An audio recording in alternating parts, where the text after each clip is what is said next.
Hello दोस्तों, स्वागत है आपका हमारे इस YouTube चैनल पर। मैं उम्मीद करता हूं कि आप सभी स्वस्थ हैं, मस्त हैं और मन लगाकर अपनी पढ़ाई कर रहे हैं। तो जैसा कि आपको पता है कि हमने इस चैनल पर अब सब्जेक्टिव वाइज सीरीज प्रारंभ कर दी है और इस सब्जेक्टिव वाइज सीरीज में हमने अपने पहले सब्जेक्ट राज्य व्यवस्था को लिया है। एक लेक्चर इसमें मैंने आपको प्रोवाइड कर दिया है और ये दूसरा है। और जैसे कि मैंने उसमें प्रॉमिस किया है कि अब हम लगातार इस सब्जेक्ट को जारी रखेंगे 1-1.5 महीने तक, जहां तक उम्मीद करूंगा कि ये पूरा कवर हो जाए और इतना बेहतरीन तरीके से कवर हो। जैसे कि मैंने पिछली वीडियो में ऐतिहासिक पृष्ठभूमि को एक कहानी के रूप में आपको समझाया था, तो उम्मीद है कि वो कहानी आपको समझ में आई होगी और पसंद भी आई होगी। तो इसी कहानी को हम आगे बढ़ाएंगे। देखिए, एक बात मैं बीच में बोल रहा हूँ, बोलते हुए एक आध शब्द इधर उधर निकल जाता है तो इसका मतलब ये नहीं है, आप उन्हें थोड़ा नजरअंदाज कीजिए। इसका मतलब ये बिल्कुल ना लगाइए, फ्लो में इधर उधर हो जाता है, ठीक है। अब जो है अपने इस संविधान के ऐतिहासिक पृष्ठभूमि की हम बात कर रहे थे और ऐतिहासिक पृष्ठभूमि की अब कहानी में अगर हमने बात की थी तो हमने बताया था कि भाई 1773 से हमारे जैसे कि मैंने बताया था कि भाई ब्रिटेन की कुछ कंपनियां थी जो कि भारत में आई थी और अपने व्यापार को कर रही थी, तो उन्हें रेगुलेट करने के लिए, उन्हें नियंत्रित करने के लिए ब्रिटेन से कुछ नियम कानून बन के आ रहे थे। उन्हीं को जब वे नियम कानून कहां तक 1857 की क्रांति तक पहुंचे थे। यहाँ तक की सब बातें मैंने कल वीडियो में, ये सब चीजें मैंने आपको डिस्कशन की थी, एक कहानी के रूप में बहुत अच्छी तरीके से मैंने ये सब चीजें समझाई थी। और उसके बाद 1857 से 1947 तक, यानी 2 भागों में ये सब ऐतिहासिक पृष्ठभूमि रही है।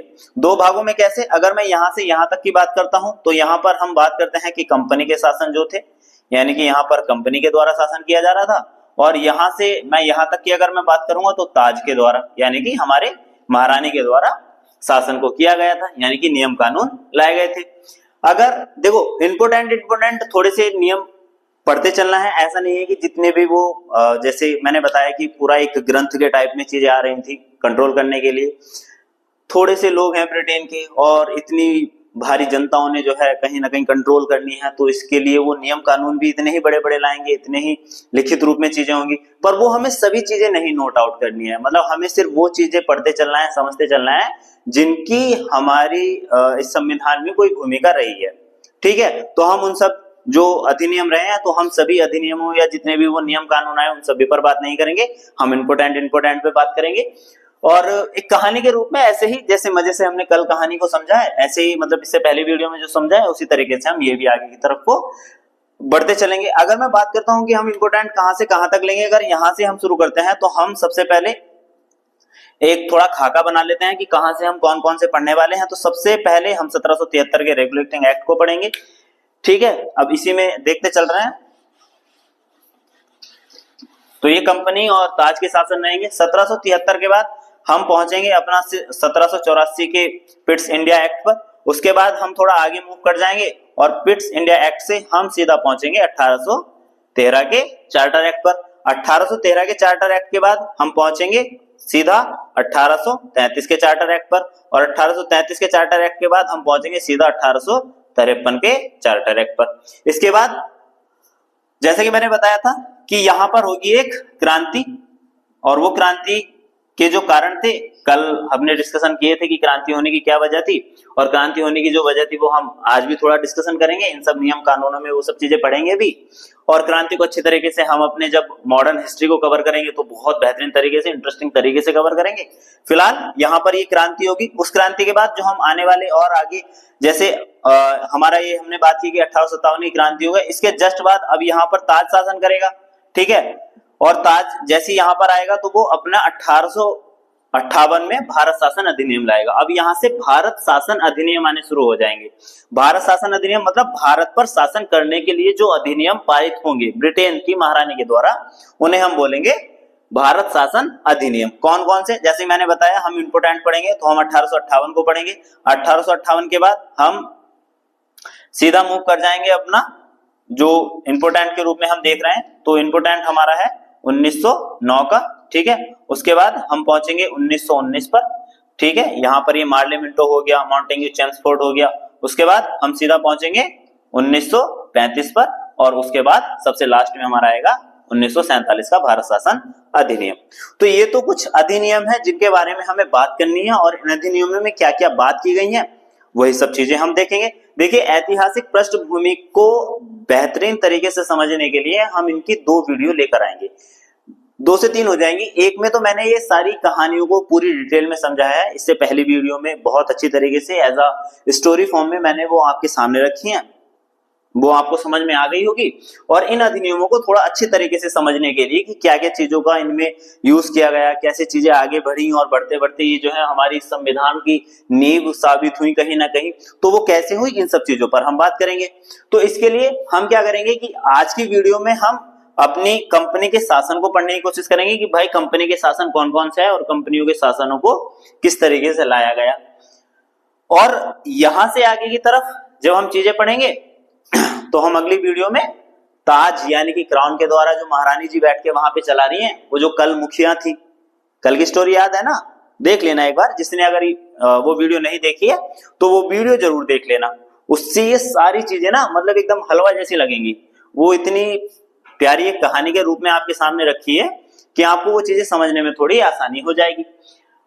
तो अगर नहीं देखी है तो एक बार जाके देख लीजिए, जिससे कि आने वाली और भी वीडियो आपको अच्छी तरीके से समझ में आ जाए। मैंने ये बात कल भी बताई थी कि वो जो कहानी है वो बिल्कुल एक नींव तैयार करेगी आपकी। हालांकि वो स्टोरी है, पर वो जो स्टोरी है ना वही कहीं ना कहीं आपकी एक नींव तैयार करेगी जो आने वाली क्लासेस को आपको बेहतरीन तरीके से समझने में मदद करेगी। उसी स्टोरी को और थोड़ा आगे बढ़ाएंगे और हमने जैसा बताया कि भाई आज की हम इस वीडियो में यहां तक के फॉर्मेट को रखेंगे, यानी कि यहां तक का मतलब है कि कंपनी के शासन को रखेंगे, जो कंपनी के द्वारा ये नियम, चाहे वो 1773 का रेगुलेटिंग एक्ट हो या पिट्स इंडिया एक्ट हो या फिर 1813 का हो, 33 का हो या 1853 का हो, ये सभी आज की वीडियो में हम कंप्लीट करेंगे। यहाँ से जितनी भी चीजें हम बहुत अच्छे तरीके से समझ सकते हैं वो सब समझेंगे और नेक्स्ट वीडियो के पार्ट में हम ये सब चीजें कंप्लीट करेंगे, ठीक है। और इस तरीके से हम ऐतिहासिक पृष्ठभूमि पर कंप्लीट एक डिस्कशन कर लेंगे और अच्छी तरीके से इन सब चीजों को समझ लेंगे, ठीक है। तो ये चीजें आप समझ गए, आप चाहें तो इनका एक स्क्रीनशॉट ले सकते हैं जिससे कि आपको ये चीजें समझ में रहे कि हम किन सब चीजों पे बात कर रहे हैं, ठीक है। तो अब हम चलते हैं और अपने सबसे पहले एक्ट 1773 के रेगुलेटिंग एक्ट के बारे में बात करते हैं। हम वो सब बातें याद करेंगे जो हमें एग्जाम के पॉइंट ऑफ व्यू से इंपॉर्टेंट लगती हैं, क्योंकि देखिए ऐसा तो है नहीं है कि वो थोड़े बहुत ही नियम लाते होंगे। ऐसा तो नहीं कि अगर मैं यहाँ पे 4 बातें डिस्कशन करूंगा इस एक्ट के बारे में तो वो सिर्फ 4 बातें लाए होंगे। दरअसल समझने की कोशिश कीजिए कि हम पढ़ रहे हैं संविधान की ऐतिहासिक पृष्ठभूमि। तो ऐतिहासिक पृष्ठभूमि में हम वही सब चीजें पढ़ेंगे जो इतिहास के मद्देनजर हमने चीजों को लिया है। तो हम पढ़ेंगे वही सब बातें, पर उन बातों का ये मतलब नहीं है कि उतनी ही बातें होंगी, बातें उसमें और भी होंगी, ठीक है। अब शुरू करते हैं। सबसे पहले हम जिस एक्ट के बारे में बात कर रहे हैं वो है हमारा 1773 का रेगुलेटिंग एक्ट। अब इसमें किन सब चीजों का जिक्र हुआ है वो थोड़ा समझते चलेंगे, ठीक है। 4 बातों का थोड़ा ध्यान रखिए। सबसे पहली चीज कि अब देखो एक चीज मैं थोड़ा शॉर्ट में समझा दे रहा हूं तुम्हें जिससे थोड़ी सी चीजें समझ में आए। यहां से शुरू करते हैं थोड़ा सा। देखिए भैया नक्शा बना रहा हूं, कोशिश करूंगा कि पूरा अच्छे तरीके से समझ थोड़ा बन जाए, पर अगर इधर उधर हो गया तो थोड़ा भूल चूक माफ, ठीक है। ठीक है चलो, ठीक है भाई, बन तो गया, दिखा थोड़ा सही सा, ठीक लग रहा है, जो भी है। ये देखो ये वाला जो एरिया था ना, ये इसे हम बोलते हैं बंगाल, उस समय का बंगाल, ठीक है। थोड़ा सा एक और छोटी सी कहानी के रूप में थोड़ी चीजों को समझने की कोशिश करते हैं कि ये वाला जो एरिया है ना, ये बंगाल वाला एरिया है, यानी इसी में से बांग्लादेश, यानी कि जो स्टार्टिंग में जो आपका पूर्व पाकिस्तान कहा जाता था उसी को हमने बांग्लादेश नाम दिया, और वो पश्चिम पाकिस्तान से पूर्व पाकिस्तान से पहले जो है भारत का ही हिस्सा था, है ना, इसीलिए पश्चिम और पूर्व बंगाल हो गए थे हमारे। पर ये वाला जो एरिया है ना वो पूरा बंगाल था। अब ये ना अपने आप में उस समय का सबसे सक्षम था, सक्षम प्रांत बोल सकते हो तुम इसे उस समय का। क्यों? क्योंकि देखो कपास जैसी चीजें यहाँ पर हो रही हैं और व्यापारिक लोग, पढ़े लिखे लोग सब यहाँ पर रहते हैं, तो इस एरिया को बहुत सक्षम रूप में देखा जाता था। तो अंग्रेजों ने जो अपना व्यापारिक केंद्र के रूप में सबसे पहले स्थापित किया था ना, व्यापारिक केंद्र के रूप में, तो वो व्यापारिक केंद्र के रूप में इसी जगह को चुना था, बंगाल को, क्योंकि सभी चीजें इजीली यहाँ से अवेलेबल हो पा रही थी। तो इसीलिए वो जो चीजें स्टार्ट करेंगे वो यहाँ से स्टार्ट करेंगे, यानी कि अगर वो पहले गवर्नर को नियुक्त करेंगे ना तो वो बंगाल में ही नियुक्त करेंगे, है ना। तो ये चीज बस एक वैसी पॉइंट ऑफ व्यू समझाने के लिए मैंने तुम्हें बता दी थी। यहां से ये हर जगह को कंट्रोल करने की कोशिश करेंगे, ठीक है। अब हम थोड़ा आगे चलते हैं। अब देखो बात क्या है, दरअसल बात यह है कि जब सबसे पहले उन्होंने अपना बंगाल में एक गवर्नर को नियुक्त किया, यानी कि जो कंपनियों का शासन चला रहा है, तो उस बंगाल का सबसे पहली चीज क्या है कि भाई जो बंगाल का गवर्नर था, बंगाल का जो गवर्नर था उसका नाम बदल के इन्होंने गवर्नर जनरल कर दिया। क्या कर दिया? Governor general. देखो कुछ नहीं है, एक शक्ति बढ़ाने का सिद्धांत है बस। जितने नाम को बड़ा करके और ये पद धारण करके तुम जोड़ोगे ना, उतना ही ज्यादा वो थोड़ा जो है शक्तिशाली होता चला जाएगा। जैसे तुमने बंगाल के गवर्नर को गवर्नर जनरल का नाम दिया तो उसका पद बढ़ा दिया तुमने, ठीक है। और क्या किया? और हमारे जो है अगर पहले गवर्नर की हम बात करते हैं कि भाई फर्स्ट गवर्नर जनरल कौन रहा, तो वो था वारेन हेस्टिंग, वारेन हेस्टिंग, ठीक है। ये चीज समझो। दूसरी बात क्या थी कि जो बंगाल का गवर्नर जनरल था इसके लिए एक मंत्री परिषद की नियुक्ति की गई सहायता के लिए, और उसमें कितने लोग नियुक्त किए गए? 4 सदस्य। 4 सदस्य एक समिति बनाई गई, किसके लिए? इस वारेन हेस्टिंग यानी कि गवर्नर जनरल की सहायता के लिए। 2 पॉइंट हो गए। तीसरा पॉइंट एक और क्या? कलकत्ता में सुप्रीम कोर्ट की स्थापना करी गई। कलकत्ता में सुप्रीम कोर्ट की स्थापना किस एक्ट के बाद चल रही है? 1773 की। और स्थापना हुई थी कब? 1774 में, ठीक है। ये सुनते चलना। और ये सारे पॉइंट देखो, मैं उम्मीद कर रहा हूं कि आप अब जब हम बेसिक से चीजों को स्टार्ट कर रहे हैं तो आप इन्हें नोट भी कर रहे होंगे। कल तो एक कहानी की फॉर्म में चीजें सुना दी थी, तो कल तो कुछ नोट करने वाली आवश्यकता थी नहीं। हालांकि वो अगर आपने देखी होंगी तो बहुत अच्छा किया होगा, पर आज से जो ना चीजें थोड़ा नोट करते चलिए। एक कोई भी पेन पेपर ले लीजिए और आप नोट करते चलिए, जिससे कि आपकी सारी चीजें जो है थोड़ी अच्छी होती चली जाएं। और हम कम ही पॉइंट लिखने की कोशिश करेंगे, मैं समझाने का काम ज्यादा करूंगा, और ये चीजें सब आपको एक पीडीएफ की फॉर्म में मिलती चली जाएंगी। जैसे जैसे एक टॉपिक कवर होगा, जैसे ऐतिहासिक पृष्ठभूमि खत्म होगी, मैं ये सारा एक पूरा पीडीएफ फॉर्म में कलेक्ट करके आपको प्रोवाइड करा दूंगा, ठीक है। टेलीग्राम ग्रुप हमने इस वीडियो के डिस्क्रिप्शन में डाल दिया है, आप वहां से सीधे ज्वाइन कर सकते हैं, ठीक है। तो कलकत्ता में क्या करी गई? सुप्रीम कोर्ट की स्थापना करी गई, और इसके एक तो मुख्य न्यायाधीश चुने गए, मुख्य न्यायाधीश, और 3 अन्य न्यायाधीश। 3 अन्य न्यायाधीश। कितने? 3। तो टोटल कितने हो गए? 4। मुख्य न्यायाधीश हुए थे हमारे एलिजा इम्पे, ठीक है, इम्पे। एलिजा इम्पे के रूप में पहले मुख्य न्यायाधीश के रूप में इन्हें चुना गया। यहां तक कि ये पॉइंट क्लियर हो गए। कुछ पॉइंट और लिख ले रहे हैं इसमें, स्क्रीनशॉट लेते चलें अगर आप वैसे नहीं कर पा रहे हैं तो, ठीक है। और 2-3 पॉइंट और समझ ले रहे हैं। ये सब चीजें तो समझ में आई। फिर अब हम आगे चलते हैं थोड़ी सी इसी में और बात कर ले रहे हैं 1-2 पॉइंटों की। क्या पॉइंट थे? कि भाई कंपनी के जो कर्मचारी थे, कर्मचारी, उनका निजी व्यापार प्रतिबंधित कर दिया गया। निजी व्यापार प्रतिबंधित क्यों कर दिया गया भाई? जैसे मतलब क्या करते थे कि देखिए एक छोटी सी, आप इसे इस तरीके से ले लीजिए। जैसे जहाज आए हैं, जहाज में भाई भर के माल जा रहे हैं, किसके? ब्रिटिश में जो कंपनियों के हैं उनके जा रहे हैं। अब कंपनी का कोई कर्मचारी है जो सिर्फ इसका ही काम कर रहा है, मतलब यहाँ से सामान उठाता है और वहां बेच देता है, वो कंपनी का एक एम्प्लॉय है। पर क्या होता है कि अचानक से उसके दिमाग में आता है कि यार जब मैं ये अगर एक काली मिर्च का उदाहरण ले लेते हैं ना, जिससे चीजें समझने में थोड़ी, सपोज दैट वो जो है अपनी काली मिर्च बेचता है, मतलब काली मिर्च का व्यापार करती है उसकी कंपनी।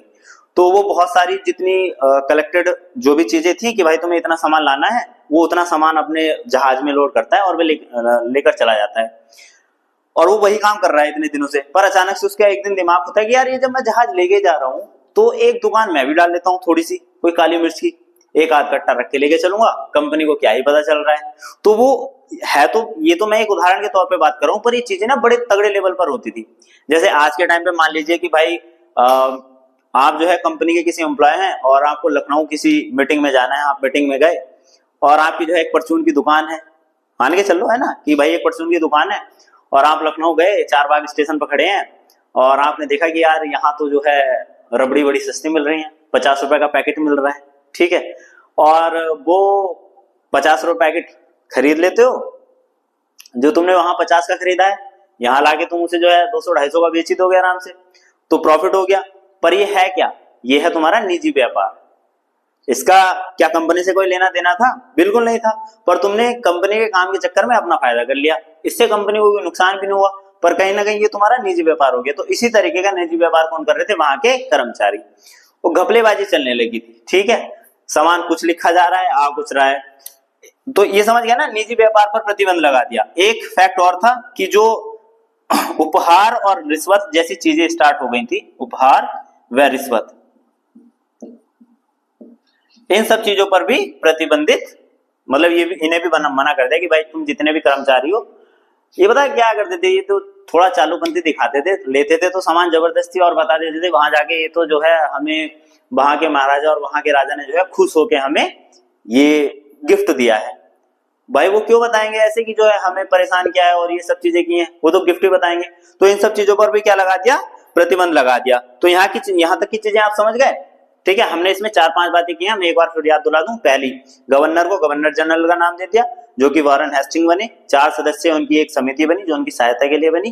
कलकत्ता में सुप्रीम कोर्ट की स्थापना करी गई और उसके जो मुख्य न्यायाधीश थे एलिजा एम्पे को बनाया गया। 3 और अन्य न्यायाधीश थे। एक फैक्ट था इसमें कि कंपनी के जो कर्मचारी थे उनका निजी व्यापार प्रतिबंधित कर दिया। और अगला पॉइंट क्या था? उपहार और रिश्वत जैसी चीजों पर प्रतिबंधित लगा दिया, ठीक है। यहां तक की बातें हो गई। अब हम चलते हैं इससे अगले फैक्ट पर। अगला फैक्ट क्या है उस पर बात कर ले रहे हैं। अगला फैक्ट है 1784 का पिट्स इंडिया एक्ट। इसमें भी कुछ ऐसी 2-3 चीजों के बारे में हम बात करेंगे। 1784 का पिट्स इंडिया एक्ट, 1784 का पिट्स एक्ट। अब ये क्या है? देखो, इसमें भी कुछ इंपॉर्टेंट बातों को समझ ले रहे हैं। सबसे पहले एक चीज है कि देखो भाई, तुम आए क्या हो? व्यापार करने, तो व्यापार करो। पर वो ये ना, लालच की नाव भारी। इन्हें तो व्यापार के साथ साथ राजनीति भी समझ में आ रही है यहाँ की, तो ये जो है उस पर भी अपना कंट्रोल जमाने की कोशिश करेंगे। और जब तुम किसी एक काम से अपनी एनर्जी हटाकर किसी दूसरे काम पे लगाते हो ना, तो वो काम खराब होने लगता है। समझ रहे हो ना कैसे? भाई काम क्या है तुम्हारा? पढ़ने का, पर कर क्या रहे हो? चैटे। अब चैटे चल रही है दिन रात, लंबी चौड़ी, तो उससे क्या खराब हो रही है? पढ़ाई खराब हो रही है। सिंपल सी चीज है, खराब होगी। जैसे मैंने बताया कि भाई अगर तुम एक काम पर फोकस करते हो, एक काम पर एनर्जी लगाते हो, तो उस काम को अच्छी तरीके से कर पाते हो। पर जैसे ही तुम वहां की एनर्जी कहीं दूसरी जगह ट्रांसफर कर देते हो ना, तो एनर्जी घटनी शुरू हो जाती है। और जगह बेसिक रूल समझते हो ना, तो उत्पन्न किया जा सकता है ना नष्ट किया जा सकता है, एक रूप से दूसरे रूप में परिवर्तित किया जा सकता है। तो तुम अपनी ऊर्जा के रूप को थोड़ा सा परिवर्तित कर देते हो और वो चैटों के माध्यम से एनर्जी का ट्रांसफर हो जाता है। तो भाई एनर्जी का ट्रांसफर नहीं करना है, एक ही जगह लगानी है। तो वीडियो देखनी है अंत तक, समझ में आ गई?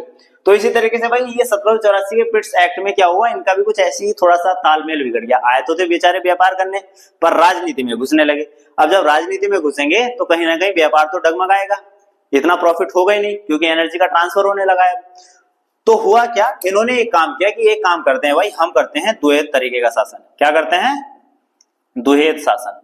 देखो ये द्वैध शासन जैसी प्रक्रिया ना तुम्हें 2 बार देखने को मिलेगी, दोहरा शासन या द्वैध शासन। ये बड़ा कंफ्यूजिंग हो जाता है। तो यहाँ पर जो द्वैध शासन आ रहा है ना, वो कंपनी के द्वारा आ रहा है, इतना ध्यान रखना। ये किसके द्वारा आ रहा है? कंपनी के द्वारा। और इस द्वैध शासन में क्या आ रहा है कि भाई वे ये कह रहे हैं कि भाई एक काम करो, व्यापारिक मामले तो अलग करो, व्यापारिक चीजों को अलग करो और राजनीतिक को अलग करो, ठीक है। वो कह रहे कि कैसे? कि ऐसे करते हैं, व्यापारिक के लिए हम करते हैं बोर्ड ऑफ कंट्रोल का गठन करते हैं। Board of directors board of director का गठन करेंगे, ठीक है। और राजनीति के लिए क्या करेंगे? बोर्ड ऑफ कंट्रोल, ठीक है। अब क्या करेंगे भाई, हमने विभाग बना दिए अलग अलग कि भाई जो व्यापारिक मामले हैं वो बोर्ड ऑफ कंट्रोल, जो बोर्ड ऑफ डायरेक्टर का विभाग है वो देखेगा, और जो बोर्ड ऑफ कंट्रोल का है वो अपनी राजनीतिक मामले देखेगा।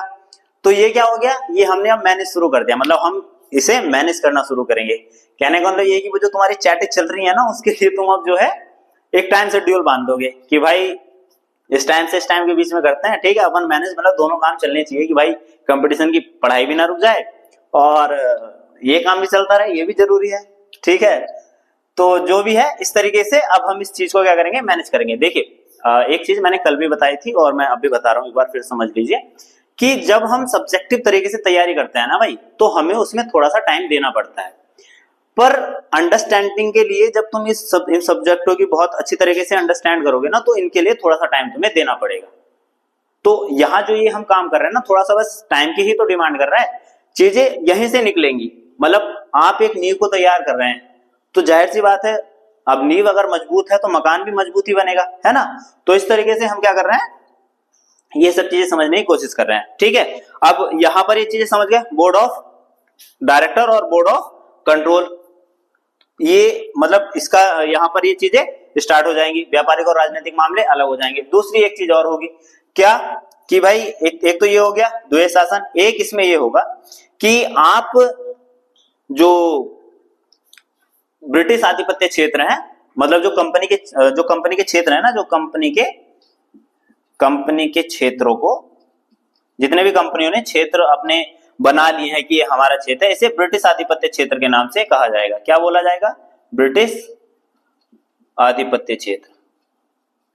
ब्रिटिश आधिपत्य क्षेत्र ऐसा क्यों बोला जा रहा है, ऐसा इसलिए बोला जा रहा है कि देखो भैया, जो भी तुम राजा वाजा हो, अपनी राजा प्रजा अपनी संभाल के रखो, अगर ये कंपनी के मामलों में हस्तक्षेप करते हैं ना, तो वो सीधा पंगा जो समझा जाएगा वो ब्रिटिश की महारानी से समझा जाएगा।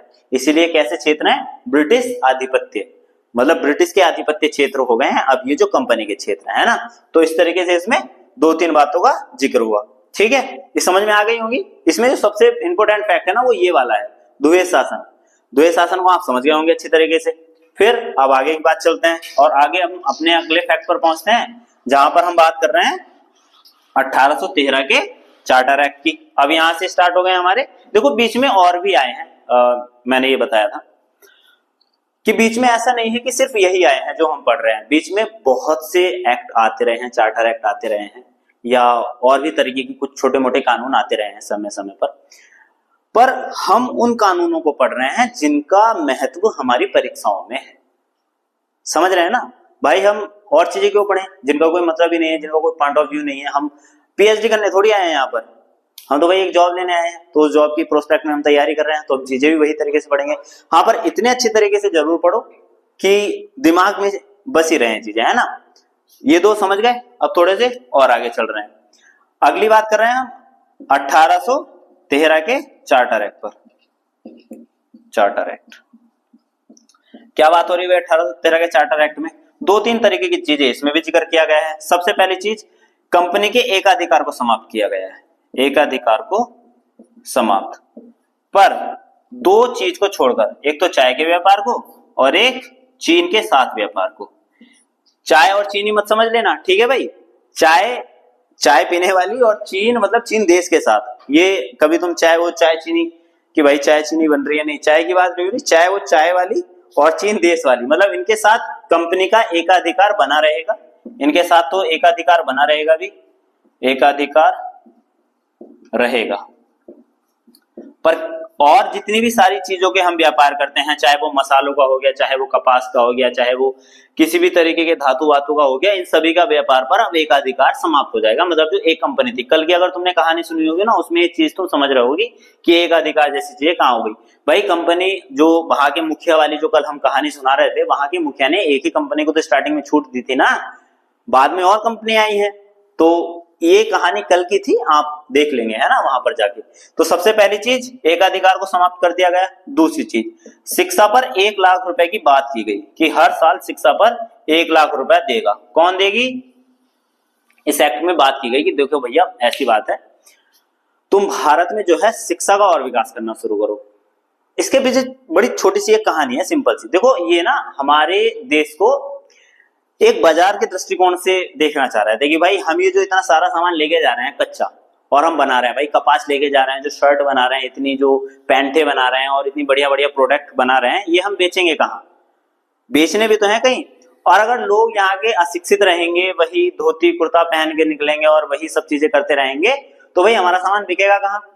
तो इन्होंने क्या कहा कि एक काम करो, पहले लोगों को थोड़ा शिक्षित करना शुरू करो, उनके सामान जितने भी है ना उन्हें खराब बताओ और अपने सामान को अच्छा दिखाने की कोशिश करो। और ये इसी तरीके से अपनी जो है रणनीति खेलेंगे, वही सब काम करेंगे कि जो बढ़िया कोट पैंट पहनेगा वो पढ़ा लिखा, जो धोती कुर्ती पहनेगा वो मतलब वो गंवार है, वो जाहिल है, क्योंकि उन्हें तो वही दिखाना है ना। जो नीम की दातून करता है वो जाहिल गंवार, और जो पेस्ट करता है बढ़िया, ठीक है, वो पढ़ा लिखा। तो ये इस तरीके की एक अपनी क्रोनोलॉजी रखेंगे जिससे वो इस पूरी ये जो भाई 35 करोड़ की आबादी है ना, इससे अपना एक बाजार का रूप दे पाए। तो इसलिए शिक्षा पर भी निवेश करेंगे। शिक्षा पर क्यों निवेश करेंगे? पहली चीज तो ये समझने की कोशिश करेंगे कि भाई ऐसा इनके अंदर क्या क्वालिटी है कि ये इतने मतलब अलग अलग विभिन्न विभिन्न धर्मों से होने के बावजूद भी एक जैसे मिलजुल के रहते हैं। वो सब चीजें समझने की कोशिश करेंगे, तभी तो ये वो रूल लाएंगे ना, डिवाइड एंड रूल, ठीक है। तो इसके लिए इन्हें समझने भी तो जरूरी है चीजें। तो इसलिए शिक्षा पर 1 लाख रुपए का निवेश करेंगे हर साल। हालांकि वो निवेश कैसा रहेगा वो तुम्हें पता है।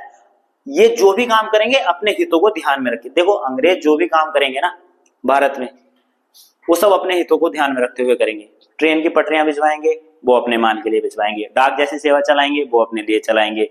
लोगों में शिक्षा और ये धर्म, मूल, वंश, जाति, इन सब चीजों का विभेद करना कि भाई बंद करेंगे। हालांकि कुछ चीजें अच्छी रहेंगी, नो डाउट भाई अच्छी रहेंगी, जैसे सती प्रथा जैसी चीजों पर रोक लगाएंगे या वर्ण व्यवस्था जैसी चीजों को प्रतिबंधित करेंगे। तो ये चीजें अच्छी भी रहेंगी, पर कहीं ना कहीं अपने भी तो हित है ना, अपने भी हितों को ध्यान में रखते हुए करेंगे। तो वो सब चीजें हम जो है मॉडर्न हिस्ट्री में हालांकि इन सब चीजों को बहुत अच्छे से पढ़ेंगे। मैं सिर्फ ये चीजें आपको थोड़ा सा अंडरस्टैंडिंग के माध्यम से चीजें समझाने की कोशिश कर रहा हूं। तो भाई शिक्षा पर क्या करेंगे? 1 लाख रुपए का इन्वेस्टमेंट करेंगे।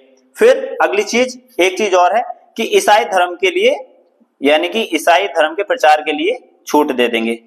ईसाई धर्म का प्रचार ये प्रारंभ कर देंगे, ठीक है, क्योंकि हर कोई चाहता है कि उसका धर्म जो है पूरी दुनिया पर रहे।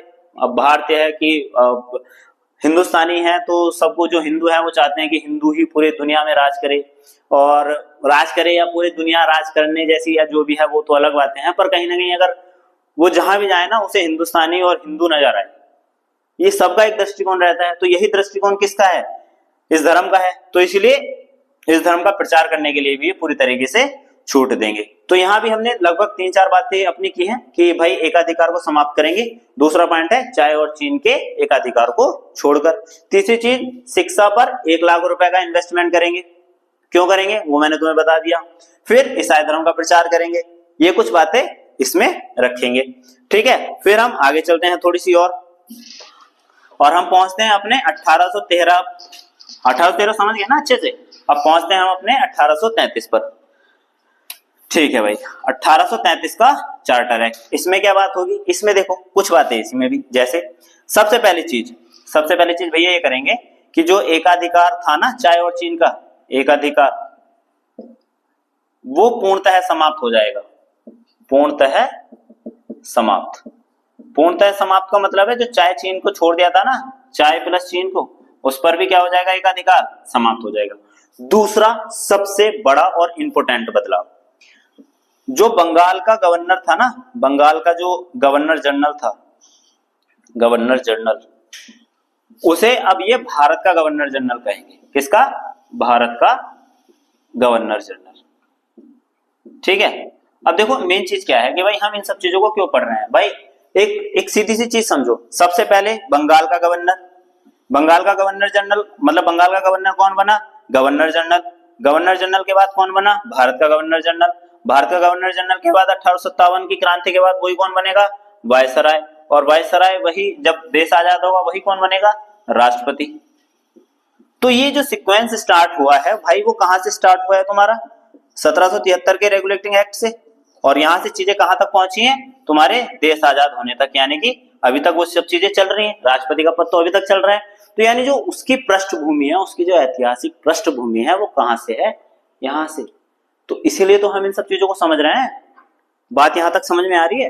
तो भाई वही जो बंगाल का गवर्नर जनरल था वो कौन बनेगा? भारत का गवर्नर जनरल बनेगा। सिंपल सी चीज है। अब उसके बाद और क्या होगा भाई?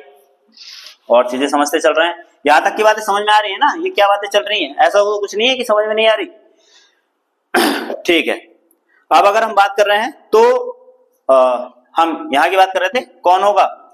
अगर विलियम वेंटिक जो इसके वो बनेंगे, विलियम वेंटिक, विलियम बेंटिक पहले कौन बनेंगे? भारत के गवर्नर जनरल बनेंगे। सिंपल।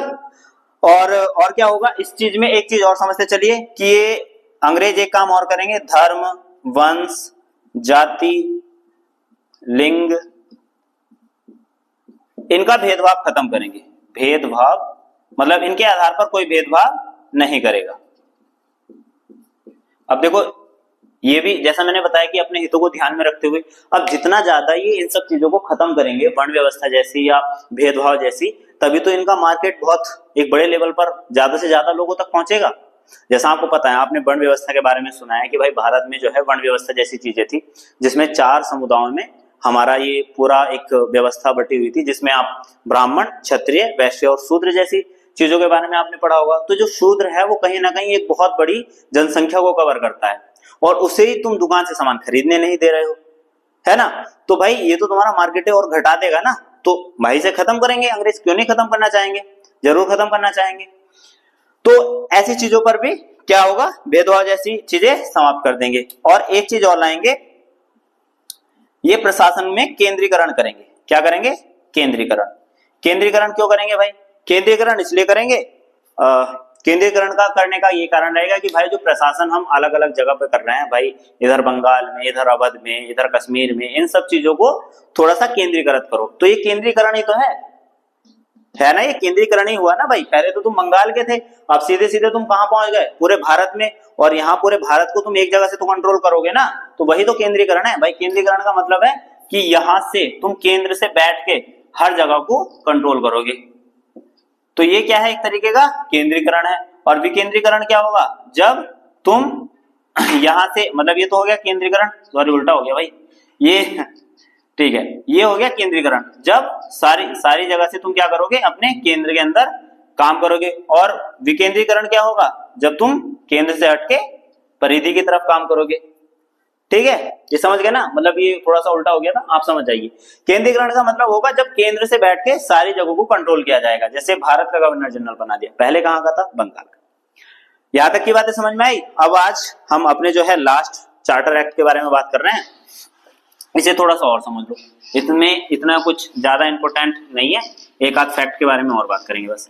1853 के चार्टर एक्ट के, 1853 के चार्टर एक्ट में कौन सी बात कर रहे हैं हम? 1853 का चार्टर एक्ट। इसमें ये करेंगे कि भाई जो गवर्नर की विधायी और कार्यपालिका है, ठीक है, गवर्नर जनरल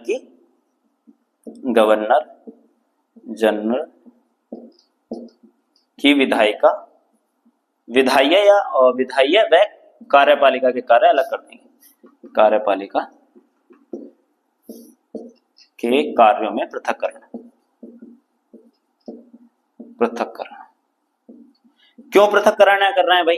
देखो दरअसल क्या है कि जो उसकी काउंसिल है, किसकी? हमारे जो गवर्नर जनरल है, जो इसकी काउंसिल है ना, उसमें काम ज्यादा बढ़ रहा है धीरे धीरे भाई। अब ये पहले देखो छोटी छोटी चीजें समझो।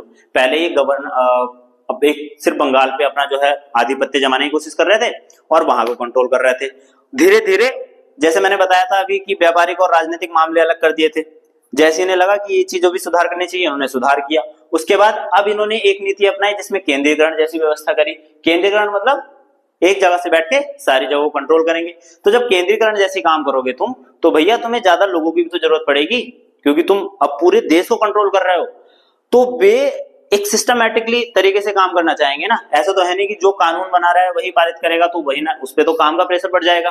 तो वो कहेंगे कि भाई एक काम करो, तुम अपनी जो विधायिका है ना, उसमें कार्यपालिका और विधायिका के कार्य जो है थोड़े से अलग कर लो। मतलब कानून बनाने वाले लोग अलग हो जाओ और कानून को लागू करने वाले लोग अलग हो जाओ। इससे थोड़ी सी चीजें सही रहेंगी। ठीक है, तो यहां तक कि जो हमने बात की है, जैसा कि मैंने स्टार्टिंग में ही बताया था, एक बार फिर बता दूं कि भाई 1773 से लेके 1857 की क्रांति तक हम किसके शासन की बात करेंगे? कंपनी के। ठीक है, और यहां से जो हम बात करेंगे 1947 तक, तो किसकी बात करेंगे हम? अपने ताज की, यानी कि महारानी के द्वारा जो शासन किया जाएगा। ठीक है, तो यहां तक की चीजें मैं उम्मीद कर रहा हूं कि ये चीजें आपको समझ में आई होंगी। नोट करते चलिए अब जा, क्योंकि जैसा मैंने बताया कि अगर हम सब्जेक्टिव तरीके से बात कर रहे हैं तो अब हमें जो है चीजें थोड़ी डीपली पढ़नी पड़ेंगी, थोड़े नोट्स भी बनाने पड़ेंगे, लिखते चलिए ये। और मैं आपको विश्वास दिला रहा हूं कि आप जब ये सब चीजें पढ़ लेंगे ना तो पॉलिटी आपको एक हलवा सब्जेक्ट जैसी लगनी स्टार्ट हो जाएगी, विश्वास कीजिए। और होगा तभी जब आप इसमें मतलब जुड़े रहेंगे अंत तक। जैसे कि मैंने बताया था कल भी कि भाई स्टार्टिंग में तो सब कर लेते हैं कि चलो ठीक है यार देख लेंगे क्या ही जा रहा है, पर और वो क्या एक चल तो रहा है मीम कि लेवल सबके निकलेंगे और निकलेंगे उसी के जो, ठीक है ना, समझ गए होंगे आप, बहुत सोशल मीडिया चल ही रहा है। तो कहने का मतलब ये है कि भाई जितनी भी चीजें मैं समझा रहा हूँ वो समझते चलिए और पढ़ते चलिए, जितनी हो सके इस वीडियो को उन लोगों तक पहुंचाइए जो बेसिक से अपनी पॉलिटी को कवर करना चाह रहे हैं। फ्री में जो चीजें मिलती हैं उनकी लोग थोड़ी वैल्यू कम करते हैं, चाहे वो कितनी ही अच्छी हो, पर अगर वो फ्री में है ना तो उसकी कोई इतनी खास वैल्यू रह नहीं जाएगी। तो अभी आप इसकी थोड़ी सी वैल्यू समझ लीजिए। मैं पूरी कोशिश कर रहा हूं कि आपको चीजें बहुत अच्छे से समझाता चलूं। इसमें आपका कोई भी डाउट रहे, आपको लगे कि यार ये फैक्ट थोड़ा ऐसा नहीं था, ये ऐसा था, और कोई भी अगर गलती हुई हो तो उसे सुधारने के लिए आप उसके बारे में कोई कमेंट कर सकते हैं। और अगर एक आध वर्ड इधर उधर हो गया हो तो वो हो ही जाता है, इतनी सारी बातें निकलती हैं मुंह से, लगातार एक वीडियो चल रही है। स्मार्ट बोर्ड जैसी कोई अभी सुविधा है नहीं है कि भाई मैं जो है इन सब चीजों को स्किप कर दूंगा और ऐसा कुछ करूंगा। तो अगर कोई ऐसी चीज होती है तो उसे आप जो है थोड़ा नजरअंदाज करिए और चीजों को समझते चलिए। बाकी आप वीडियो देखते चलिए, वीडियो को लाइक कीजिए, कमेंट कीजिए, शेयर कीजिए और जितना हो सकता है इसे फैलाइए लोगों में, ठीक है। तो मिलते हैं अगली वीडियो में और इन अगले टॉपिक के साथ। जैसा कि आपको मैंने ये सब चीजें बताई दी हैं कि भाई 3 पार्टों में वीडियो आएगी, एक इसका हो गया, एक ये रहा, ठीक है। तब तक के लिए जय हिंद।